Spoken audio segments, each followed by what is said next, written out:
Olá curiosos, hoje falaremos da DC Comics.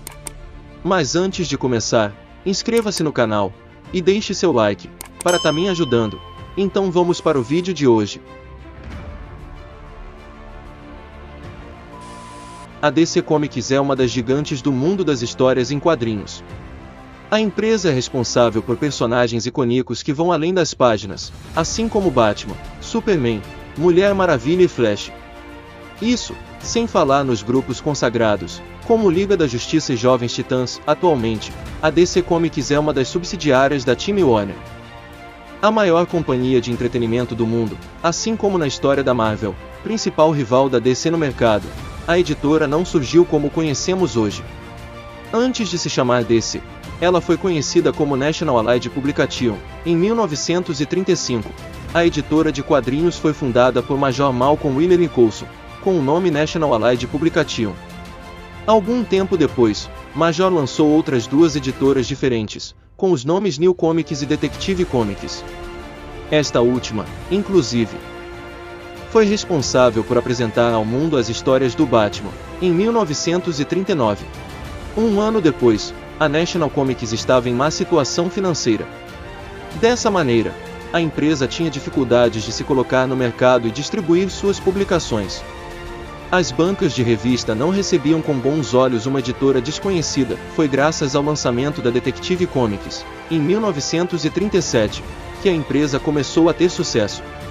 A revista trazia uma série de antologias que conquistaram os leitores, principalmente a partir da edição 27, quando foi apresentado o Batman. Nesta época, Major deixará o comando da editora, comandada por Art Donenfeld e Jack S. Lebowitz.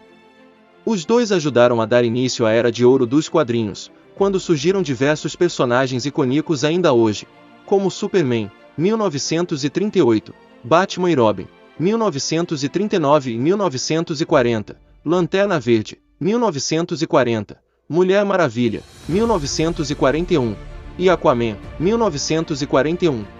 Em 1944, os atuais personagens da DC estavam divididos entre a National Allied Publication e a Detective Comics Inc., duas empresas dos mesmos sócios. Sendo assim, eles decidiram fundir os grupos sob o nome National Comics. Por outro lado, o logotipo trazia as iniciais da Detective Comics, DC, e a editora acabou sendo conhecida por esse nome. Além das histórias de super-heróis, a DC também passou a publicar histórias de ficção científica, faroeste, humor e romance, principalmente no início da década de 50, quando o interesse por heróis diminuiu. Em 1952, entretanto, o seriado As Aventuras do Super-Homem estreou na televisão. Assim, os super-heróis da DC voltaram a ganhar atenção. Nesta época, o Flash passou por uma reformulação e ganhou uma nova cara, diferente da apresentada na Era de Ouro. A DC, então, percebeu que podia fazer o mesmo com vários outros personagens. A nova era dos quadrinhos tinha a proposta de modificar as origens dos personagens já conhecidos do público. Além do Flash, por exemplo, o Lanterna Verde trocou sua lanterna mística por um anel poderoso utilizado pela Polícia Intergaláctica, para ampliar seu acervo. A DC comprou outras editoras, como Quality Comics, dona do Homem Borracha e Falcão Negro, Fawcett Comics, criadora da família Marvel, e Carlton Comics, Besouro Azul, Sombra da Noite, Pacificador e Capitão Atom. Na década de 60, a DC Comics foi responsável por criar a Liga da Justiça da América e o conceito de multiverso nos quadrinhos. Os dois fatos ajudaram a aumentar ainda mais a popularidade da editora, que explodiu quando Batman ganhou um seriado de TV, em 1966. A partir daí, a editora foi comprada pela Warner e também foi parar nos cinemas, com Superman, em 1978. Nos anos seguintes, a DC ainda marcou várias inovações.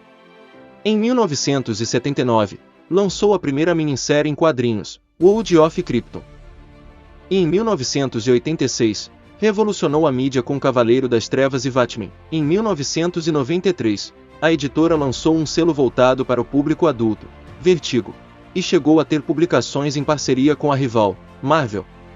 A Amalgam Comics unia personagens das duas editoras em fusões de nomes icônicos. Por fim, uma importante inovação da DC foi a reformulação do universo por meio da criação de crises em suas histórias. Nos anos 80, por exemplo, publicou A Crise nas Infinitas Terras, nos anos 90. 0 Hora. E em 2006, Crise Infinita, nos cinemas. Os personagens da DC também ganharam várias versões. Batman, por exemplo, teve adaptações em 1989 e 2005. O personagem tem, ainda, um novo projeto para os cinemas. Ao longo dos anos, os personagens da editora se popularizaram além dos quadrinhos. Os principais heróis da editora já fazem parte da cultura ocidental e são reconhecidos e referenciados em diversas obras. Nomes como Flash ou Super-Homem, por exemplo, são utilizados como sinônimos para pessoas rápidas ou fortes. Até mesmo seus vilões, assim como Coringa e Arlequina, são personagens reconhecidos fora das páginas. Atualmente, a DC domina cerca de 20% do mercado de quadrinhos dos Estados Unidos. Além disso, distribui produtos como roupas, brinquedos, acessórios, jogos e, é claro, filmes, em mais de 120 países. Se você gostou do vídeo de hoje, e quer que eu traga mais conteúdo como esse, deixe aí nos comentários abaixo, que eu estarei lendo todos os comentários de vocês, e até o próximo vídeo.